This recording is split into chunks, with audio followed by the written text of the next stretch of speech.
G'day guys. G'day. Turn this up a bit so you can probably hear it. There we go. I've got this GPX 5000 here. This had a lot of work done on it. And at one stage, the fellow who owned it said it was probably the best detector he's ever used. And we did some more work on it. We did some changes to the frequency spread, and he said that it never went as deep as what it did. Actually, it's probably a little bit too loud, that, but I'll turn it down just for the time being. And I thought that, that can't be right. And I was getting very, very strange results. Just like that, it just took off by itself just then. It's probably not loud enough to hear. But when these are on the bench, these Mylar strips are stretched out. And when you put it back together, the copper tracks compress or stretch or whatever. And you'll do all your checks and you'll say, okay, it's working perfectly. You put it back together, you turn it on, you test it in cancel, double D and mono on your target. There you go, it just went crazy all by itself again. And you'll say to yourself, okay, it works. Give it back to the customer, you get the feedback. Doesn't go as deep as it did, right? And I go, well, I've checked everything, all the amplifiers and everything else, and it was working really good. It's actually really misbehaving now. I tell you, it wasn't doing this before. But it was very interesting because what I've done, I've pulled everything out of it, and it has no input stage at the moment. If you can see here, both of those AD797 spots on the board there don't have op amps in them. And at the moment, what have I got this in? I can't read it. I've got to get round the other side of the tripod to do that. Okay, it's sitting there in mono. It just went off its proverbial again. I was getting a little bit closer and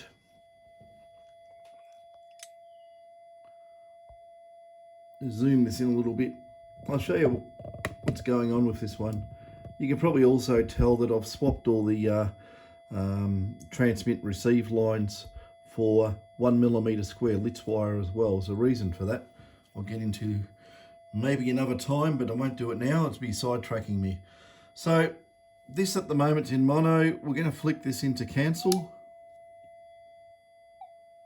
Same noise because it's got no input stage. And put it into double D, that noise doesn't change. We'll leave this in double D. I'm going to show you something. When you're in double D, you see my little pointer here. This op amp here is out of circuit when the detector is used in double D mode. It only uses this. This is still working, right? It's still doing its amplification, but the 4053 IC on the other side of the board is switched into a mode that this does not have the output connected to anything. It just floats. So what you'd expect if you had something and you touch the output connection of this op amp, that you should get no noise. So I'll just, you can use anything to do this, but I use is just one lead, should I say, of my multimeter, and the other one's floating. It's not connected to anything, just a big antenna. That's all it's going to be. So if I get in here and I touch the output there,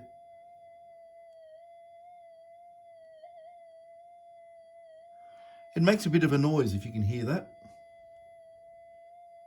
It should be dead quiet. If I touch the other one, it makes a little bit of a noise. It should be a lot louder. This is interesting. something's not right with the 4053.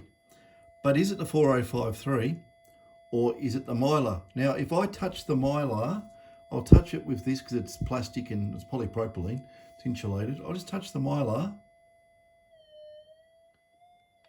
What's this noise? Hear that? It reset.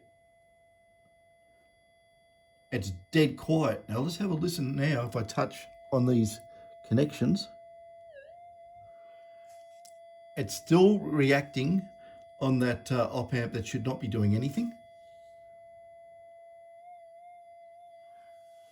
And the other one is about the same. So it's acting like it's in mono mode, but greatly reduced response. Now I'll just move this Mylar strip here around. I've probably got it out of view. I'll just move this so you can see what I'm doing. This might be happening to a lot of detectors. And the reason I say this, because when this Mylar here, the power, the audio and the data to the display plays up, you know about it.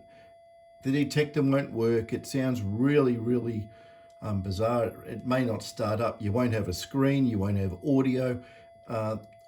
If there's any problems here, it won't hold memory of where you set it previously.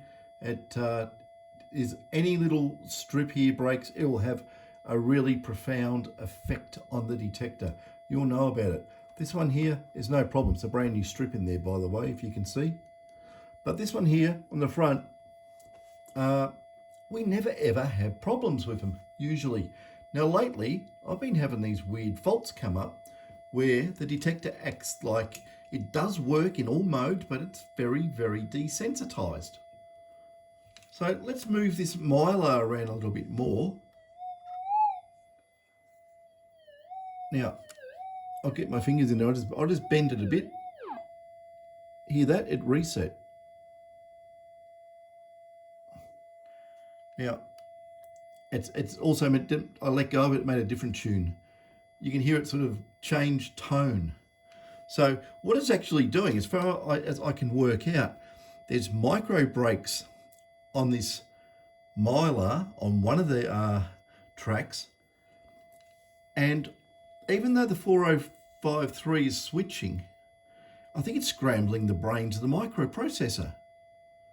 I've got a feeling, because when I turn it off and on, and I've got this in a particular, if I pushed it that way, or I've just moved it in a particular direction that it makes, the detector behaves. But once it breaks, once the detector is on, it sounds like everything's fine, and the whole thing basically goes deaf as a post. Well, if you actually went over a target, it would respond, but it's like there's 25% of detection ability has gone out the window. So we'll just play around here. I just touched it a bit there. See, no matter what, because I've got no front end in the detector, it shouldn't respond if I'm touching the input wires and that, because there's no way of that getting into the detector. But if I go on here, I can hear that it's getting signal through. Now, if I move this,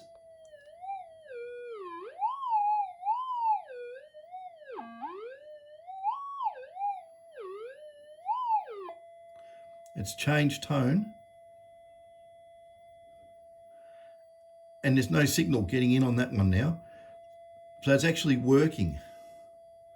If I touch the other one, the other IC position,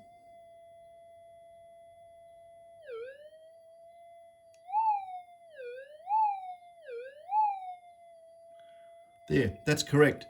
For some reason, that Mylar has got little tiny breaks in it that are making and breaking, and even if it does have the front end connected, as in the amplifier ICs, you can't really tell because it's doing some weird mixed mode thing.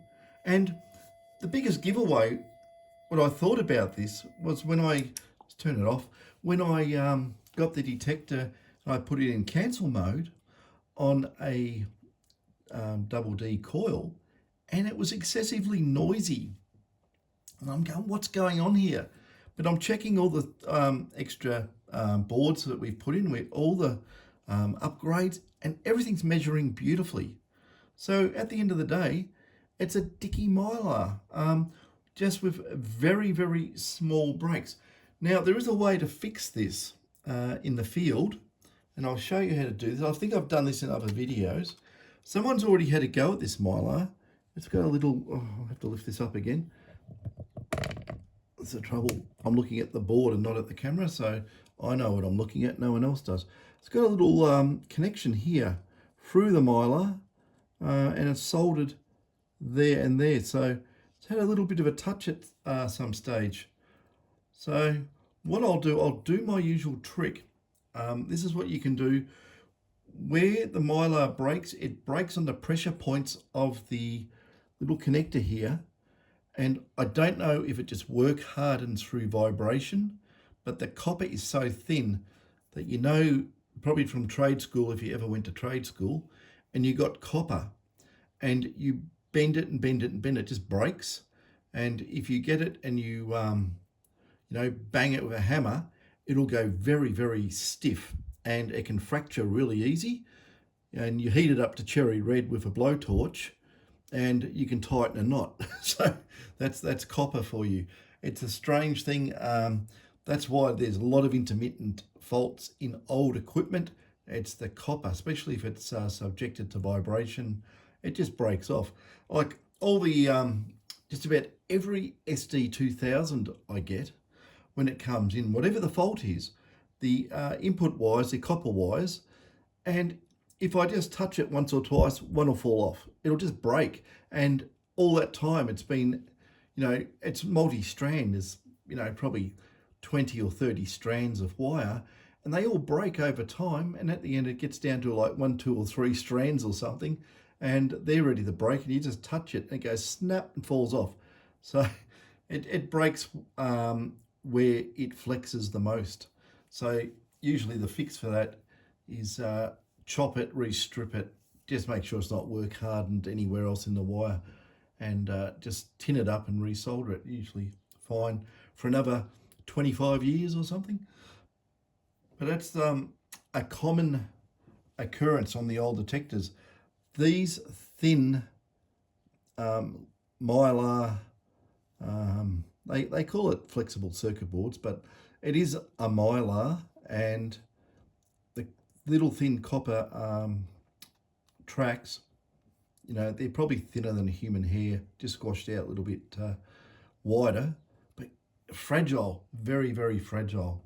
Over the years, they put these in car radios, and cars go down the road, go over all the bumps, and snap, snap, snap, and you lose your display, or you start losing segments on your display. I think I've gone over this once before, but we will have a go at fixing this Mylar, just hoping that it's broken on the pressure points, not anywhere else. And all you need is a pair of scissors. Okay? You gotta be careful when you do this. But what we'll do, see it there? We'll give it a haircut.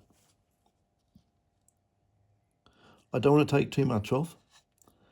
Actually, I want the detector closer to me. I've got to get right in, be an eagle eye on this. So we'll put it up. Okay. What I do, I line it with the top of the blade.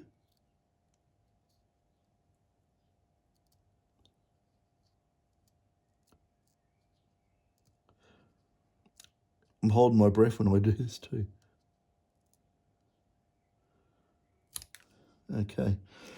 Usually, when you do this, you should sort of put it on a board, maybe cut it with a blade, with a metal ruler, something like that, but that'll do for the time being. It'll prove a point. So I've taken off hardly anything, probably about 3/4 of a millimetre. So we'll plug it in, we'll see what happens. Even, I'm going to drop the board down a bit. Right, no, up. Even doing that little bit, it makes it very tight on the length of that Mylar. But once you got a lot to play with. Once it's closer and in the box, it's fine. But anyway, we'll see what happens. Did I cure it? I might have, I might not have. I don't know. We'll see what happens. Sounds pretty standard on startup. Let's touch it. Okay, it's not making any noise. Let's put this back down again because I moved the detector. You really need two people doing these videos, I tell you. So at the moment, I've got this down in double D mode. The op amp this side should be dead. I mean, not op amp, but where it goes on the output connection, which is pin 6 on the AD797s. Pin 6 is your output. And this one should be nothing, and this one should be alive. So we'll just see if we've cured it. No, it's still alive.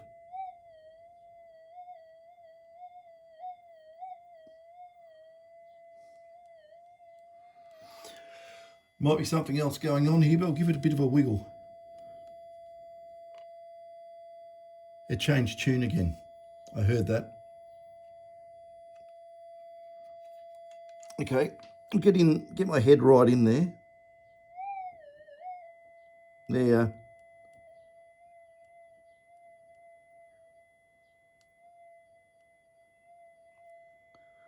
Yeah, it's changing. I can hear the audio change.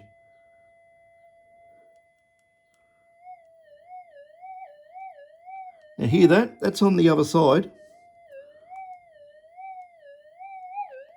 When I've got the Mylar bent, that is a lot louder on the double D. It shows you that the sensitivity just disappears when there's a fault here. I think the cure for this might be put another Mylar strip on the front, because it could have miniature breaks all the way through that. And if there's breaks in that Mylar, you know, you have to wiggle it and jiggle it, and you got to test every damn connection. And if you don't do it the right way and miss it, as in put a meter on it that beeps, and you know, like beep stop sort of thing. If you miss it when it actually breaks, you just chase yourself around circles and drive you mad. So the best thing for this one is a new Mylar. This has probably been the problem from day dot, and it just wasn't picked up, you know, because normally you put it there and all the functions worked. It worked fine. But, you know, after what I put in there, I looked at all the waveforms, I looked at the signal levels, everything's perfect, but nah, it's something, just must do it for like a microsecond, break, make, or something, and then scrambles the brains of the microprocessor. It doesn't know what it's doing anymore. And yeah, I think that is more than likely what our problem's been. It's been a dicky Mylar strip.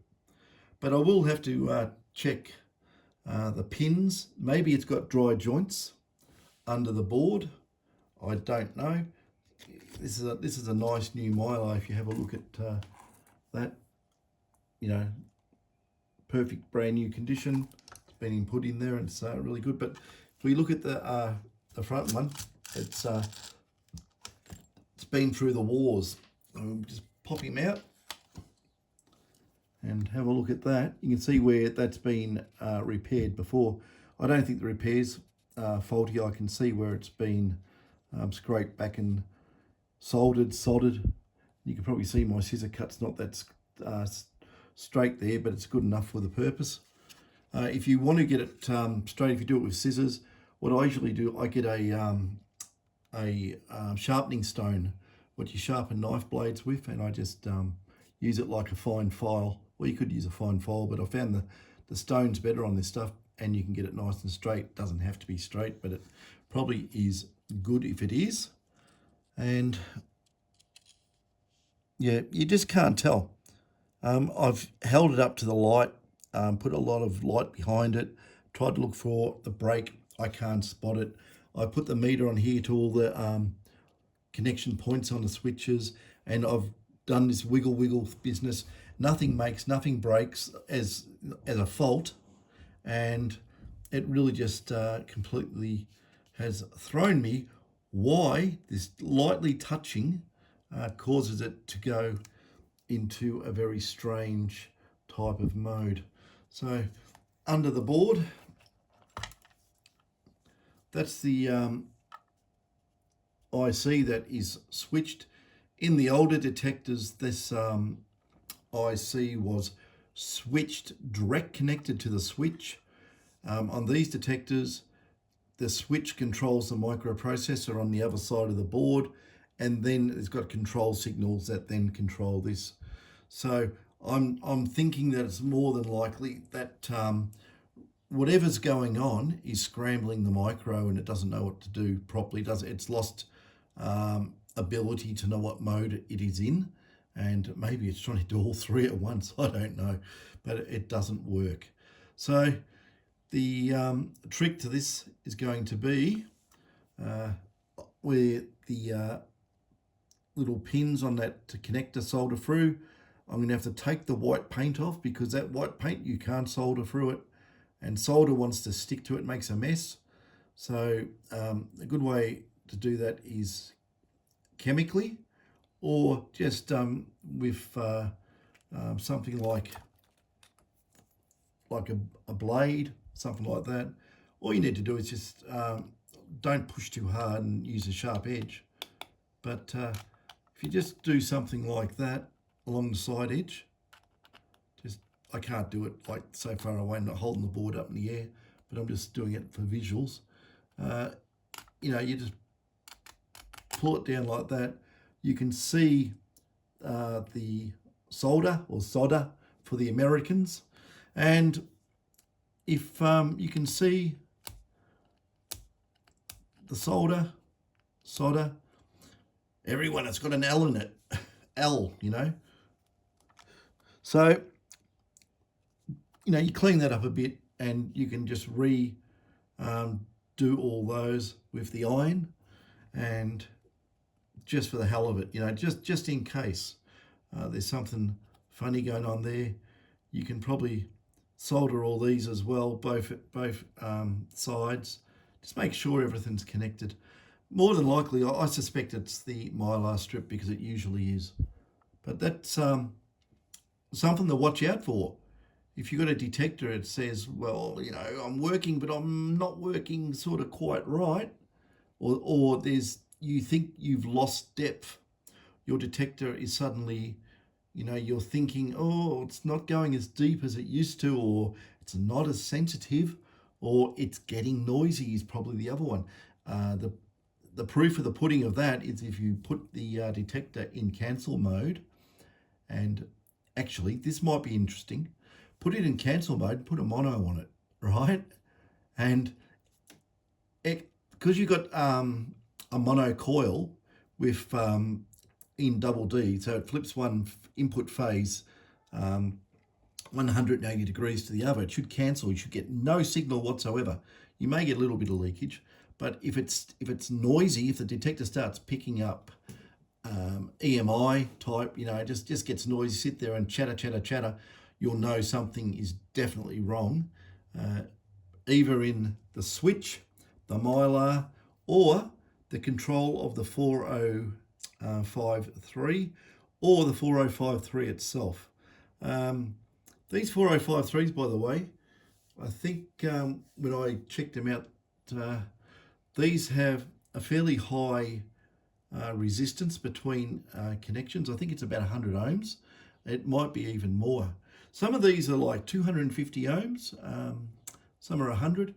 There's new ones out now you can get, and you can get the switching resistance down to about 20 ohms. It does make a little bit of a difference in quietening the detector down. Just get rid of all the resistance anywhere where there's switching. You got high resistances. Even though you're overcoming the resistances, overcoming the losses in that resistance with the gain of the first input stage, it's still a loss as such. You can put a different, and I'll tell you what too, if you do want to put a different 4053, I think Maxim got taken over by Analog Devices, so I don't know what the part number is now. Was it a Max 4053? I can't remember. But I swapped some of these over to lower noise devices, and it has had a very nice effect overall on the quietness of the detector, which will also add depth and sensitivity. So yeah, these things here, I think these are Philips devices, and yeah, they're okay. I mean, it's just a, you know, a multiplexer. It's just a switch. Basically, it's multi-channel switch, semiconductor switch, CMOS switch. Yeah, get a better one. Put it in there. Anyone can do that. But one word of warning, right? It's got very small legs on it, and these are super glued, more or less, to the board. And if you don't heat up all the legs at the same time, and the whole thing's at the same temperature, and all the solder is all melted properly, you'll rip the legs off, and it is something you do not want to do. Believe me, it is a pain to fix. There's a lot of little through plates through there, and you'll be chasing things for hours trying to fix it all up. You're probably going to have to run wires through the where the filter ferrite is, take it off the board, take the cable straps off there, and run it on the other side of the board and stuff. When you get this off, you must use preferably hot air with a proper hot air tool. You definitely want to monitor it to make sure that the whole thing, because you're going to destroy it when you use a hot air tool anyway. You'll destroy the chip. Don't use it again. It'll all wander around on the inside and do stupid things. So don't reuse them. But when you get it really, really hot, and this is used with lead-free solder, I think, as well. So you've got to get the temperature up even more. You've got to heat it up. Probably what I would do, get some what they call low melting point solder, right? And clean the legs up and flood it with a normal soldering iron of low melting temperature solder, whatever. And, that'll displace some of that high temperature solder. And if you displace it, where it's mounted to the board, it will melt at a lower temperature. So it's a good thing to do. And it's funny, to make that glue come loose, sometimes you can heat it up and it thermally breaks. It just breaks down with heat. Other times it wants to hang on like it's falling off a cliff, and you can't get it. What I usually do, I put something next to it like a little small bladed screwdriver, and I just touch it, poke it, prod it, and then see it move a little bit. Then you'll know that the glue's off. And if it's hot enough, you know damn well they're not going to pull the legs off. Gently lift it, but keep the heat on while you're doing it, because if you get a solder bridge like a DAG, when you're pulling it away and you let it go cold, it'll pull the track off. So very important to do this carefully, very carefully. But it is a worthwhile thing to do if you're into that sort of thing. If you don't know what you're doing, you're going to wreck your detector. And if you don't know anything about track work and where they all go, you are going to have a huge problem. But that is a worthwhile swap out. Okay, so anyway, back to the Mylar. I'm pretty sure it is, but I'm going to go and do this anyway. I'm going to clean up here, give it all soldering, resolder it, and just see how it all works out. I think you guys have got the gist on that. It's just one of those funny things, because if you don't listen carefully, I wouldn't have been able to tell that tone change sometimes. You could just hear it. That's why I took the input stage ICs out, to get rid of all the noise totally, and have the detector operating, but with no, I could have taken the wires off the plug and stuff like that, but I just wanted to get on the output stage or output part of everything, just to say it's nothing to do with the input stage. If it didn't do it, and then I would probably go back and look at the input circuit, something going on there. But this proved it, that it's actually something to do with the switching. There's some make or break happening momentarily, and it makes this thing go nuts. Anyway, that's half an hour of Mylar strips. Anyway, catches.